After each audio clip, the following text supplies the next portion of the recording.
구독과 좋아요는 사랑입니다. 여러분 반갑습니다. 말씀 창고의 서현 목사입니다.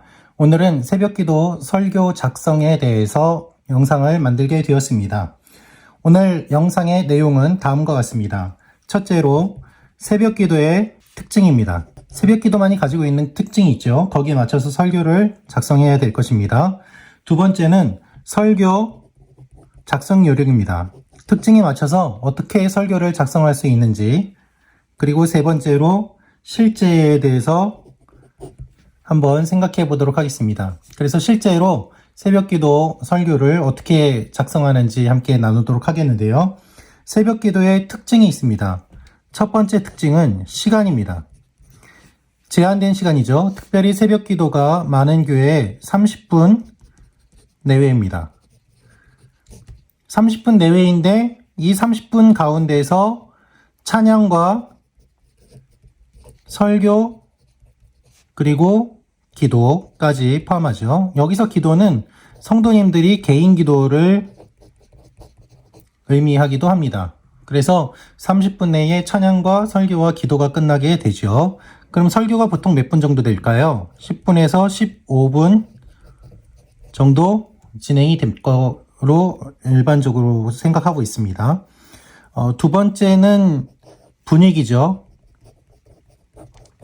어떤 분위기일까요?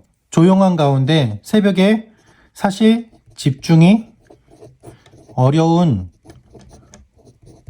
분위기가 있습니다.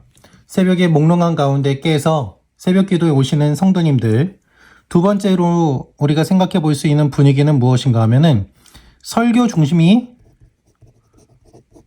아닙니다. 새벽 기도에 나오시는 분들은 새벽에 물론 설교로 은혜를 받으실 수도 있지만 많은 성도님들이 기도하기 위해서 오십니다. 그래서 설교 중심이 아니라 무슨 중심이다? 기도 중심이 되는 것이죠. 이 특징을 우리가 기억하고 설교를 작성할 필요가 있습니다. 그래서 짧은 시간, 30분 내외로 모든 것이 끝나야 되고 그 가운데서도 찬양과 설교, 기도가 있어야 되고 그리고 집중이 어려운 가운데 설교를 들을 마음보다는 기도에 더 집중하는 성도님들을 대상으로 하는 것이 새벽기도의 특징, 새벽기도 설교의 특징이라고 볼 수 있을 것입니다. 자, 그렇다면 설교의 작성을 어떻게 하면 좋을까요? 이 특징에 맞춰서 생각해 보면 다음과 같이 생각해 볼 수 있을 것입니다. 시간이죠. 시간을 10분에서 15분, 10분에서 15분 정도로 맞추게 되고요. 10분에서 15분에 어떻게 될까요? 본문 낭독과 설교 적용까지 끝내야 되죠. 그리고 어떻게 작성을 하면 좋을까요? 이 분위기를 생각해 봤을 때 집중이 어려운 분위기죠. 그래서 집중 시킬 수 있도록 짧게 간결하게. 여기서 또 할 수 있는 것이 무엇이 있겠습니까? 짧게 간결하게, 그리고 기억하기 쉽게. 그래서 저는 설교를 준비할 때에 세 가지 기도 제목을 뽑습니다. 그 이유는 무엇인가 하면 성도님들이 기도하기 위해서 오신다고 했잖아요. 그래서 기도할 수 있도록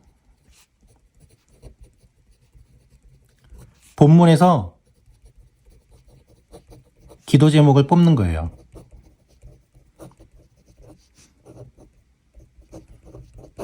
이것이 새벽기도 설교 작성의 요령입니다. 제가 이 설교 작성의 요령을 배운 것은 제가 사역했던 교회의 담임 목사님께 조언을 들었던 것과 또한 제가 실제로 오랫동안 사역하면서 현장에서 새벽기도 설교를 이렇게 했을 때 성도님들의 반응을 통하여서 피드백과 여러 반응들을 통하여서 알아낸 노하우입니다.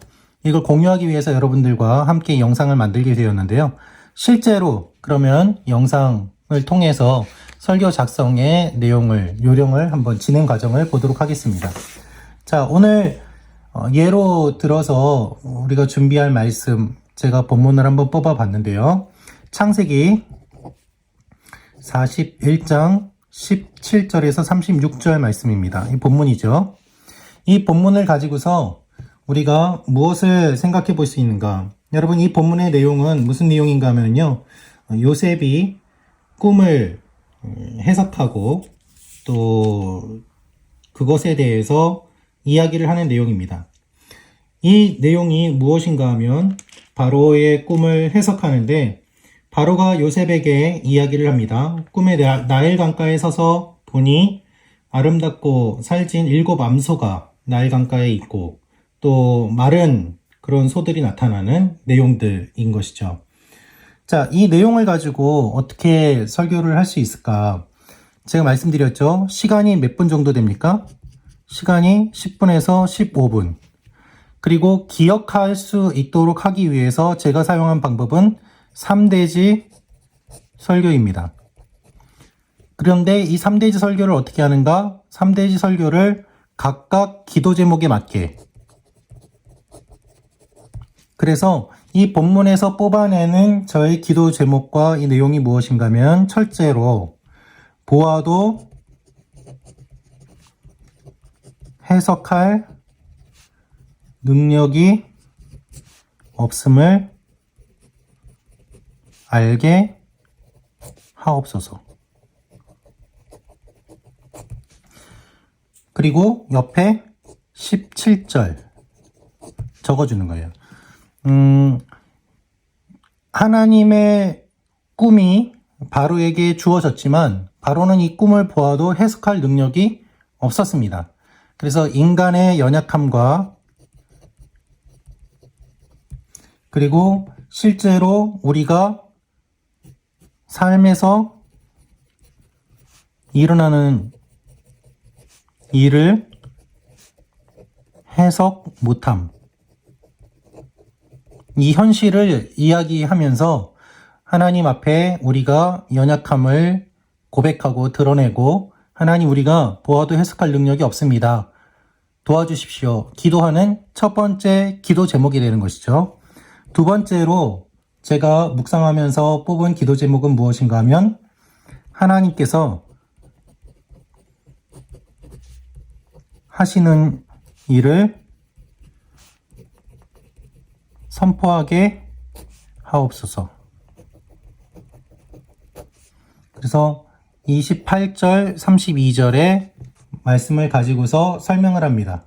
그래서 요셉이 꿈을 해석합니다. 그런데 요셉이 꿈을 해석하고 설명을 하는데, 이것은 요셉의 해석이 아니라 하나님께서 요셉에게 이 일들을 보여주신 것이다. 그래서 하나님께서 하시는 일을 분명하게 선포하는 요셉의 이야기. 그래서 우리도 이렇게, 오늘 나도 이렇게 하나님의 일을 선포하게 하옵소서. 그리고 세 번째로 뽑아낸 것은 무엇인가 하면, 하나님께서 구체적으로 인도하십니다. 그래서 33절 말씀인데요. 요셉이 꿈을 해석하는 것으로 그치지 않고 실제로 대안을 제시하고, 그것에 대해서 바로가 수용하고, 결국 대안을 제시한 요셉의 제안이 가장 좋은 것이며, 이 대안을 제시한 요셉 말고는 이 일을 할 사람이 없다는 것을 인정할 수밖에 없는 상황. 그래서 하나님께서 구체적으로 인도하신다. 대안까지도 알려주신다. 그래서 하나님 앞에 우리가 이 내용을 가지고 오늘 우리의 삶을 고백하며 인도하심을 구합시다. 이 세 가지 기도 제목을 가지고 마무리로 합심 기도를 하는 거죠. 여러분, 이렇게 했을 때 유익이 무엇일까요? 첫째, 둘째, 셋째 이야기하면서, 첫째로 보아도 해석할 능력이 없음을 알게 하옵소서. 17절 말씀을 읽겠습니다. 그래서 우리가 유익을 얻을 수 있는 것은 본문 중심 설교죠. 두 번째로는 짧게 간결하게 핵심적으로, 세 번째는 기도 제목을 가지고 기도할 수 있다는 거예요. 여러분, 저는 오랜 시간 새벽 기도 설교를 할 때는 이 형식을 가지고, 내용을 가지고 설교를 준비하고 해왔습니다. 성도님들께서 기도에 많은 도움이 됐다고 하시고, 그리고 본문을 붙잡고 기도할 수 있다고 말씀을 많이 해주셨습니다. 새벽에 집중하기 어려운데 첫째, 둘째, 셋째 이야기를 해줘서 오히려 집중하기가 쉬웠다. 노트에 받아 적기가 쉬웠다. 기도 제목을 가지고 하루 종일 묵상할 수 있었다. 이와 같은 피드백들이 많이 있었습니다. 그래서 이렇게 영상을 만들어 공유합니다. 말씀 찾고 가족 여러분들께서도 혹시 이 내용이 유익하셨다면 이 내용으로 한번 여러분들이 설교를 작성해 보셔도 좋을 것 같습니다. 또한 목회자가 아닌 분들이라고 하더라도 그날 주시는 큐티 본문 가운데서 여러분들이 3가지 정도 기도 제목을 본문에서 뽑으시고 그것을 통해서 여러분들이 묵상하고 기도하고 적용해 보셔도 좋을 것 같습니다.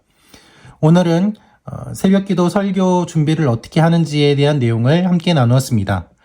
여러분들께서도 좀 도움이 되셨으면 좋겠다고 생각되고요. 도움이 되셨다고 생각되시면 구독과 좋아요 꼭 부탁드리겠습니다. 그리고 항상 응원하고 또한 기도해 주시기를 부탁드리겠습니다. 말씀 찾고 가족 여러분 항상 감사합니다. 사랑하고 축복합니다.